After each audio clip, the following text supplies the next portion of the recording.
Keezhayur government UP. സ്കൂളിൽ പുതിയ കെട്ടിടത്തിന് ശിലയിട്ടു. പൊതുവിദ്യാഭ്യാസ വകുപ്പിന്റെ പ്ലാൻ ഫണ്ടിൽ ഉൾപ്പെടുത്തി കീഴായൂർ GUP സ്കൂളിന് അനുവദിച്ച 1,20,00,000 രൂപ വിനിയോഗിച്ച് നിർമ്മിക്കുന്ന പുതിയ കെട്ടിടത്തിന്റെ ശിലാസ്ഥാപനം വിദ്യാഭ്യാസ വകുപ്പ് മന്ത്രി വി. ശിവൻകുട്ടി ഓൺലൈനിലൂടെ നിർവഹിച്ചു. വിദ്യാഭ്യാസ മേഖലയിലെ അടിസ്ഥാന സൗകര്യ വികസനത്തിന് ശക്തി പകരുന്ന പദ്ധതിയാണിതെന്ന് മന്ത്രി പറഞ്ഞു. കുട്ടികൾക്ക് കൂടുതൽ സൗകര്യപ്രദമായ പഠനാന്തരീക്ഷം ഒരുക്കാൻ ഈ നിർമ്മാണം വലിയ സഹായകമാകുമെന്നും പട്ടാമ്പിയുടെ പൊതുവിദ്യാഭ്യാസ രംഗത്ത് മറ്റൊരു നേട്ടം കൂടി കൈവരിക്കുകയാണെന്നും മന്ത്രി പറഞ്ഞു.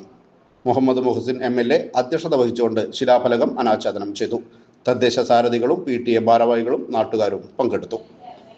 കേരളത്തിലെ പൊതുവിദ്യാഭ്യാസ രംഗം ഇന്ന് രാജ്യത്തിനകത്ത് തന്നെ മാതൃകയാണ്. അടിസ്ഥാന വികസന രംഗത്ത് 5000 കോടി രൂപയുടെ ഫണ്ട് വിനിയോഗിച്ചിട്ടുണ്ട്. പൊതുവിദ്യാലയങ്ങളിൽ വിദ്യാർത്ഥികളുടെ എണ്ണം വർദ്ധിച്ചു വരുന്ന ഒരു കാലഘട്ടമാണ്.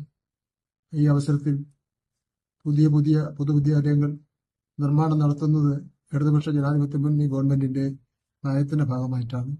കീഴായൂർ ഗവൺമെന്റ് UP സ്കൂളിന്റെ പുതിയ കെട്ടിടം ഞാൻ ഉദ്ഘാടനം ചെയ്ത് പ്രഖ്യാപിക്കുന്നു. പട്ടാമ്പി MLA മുഹമ്മദ് മുഹസിൻ ഇവിടെ യോഗത്തിന് അധ്യക്ഷം വഹിക്കുന്നു.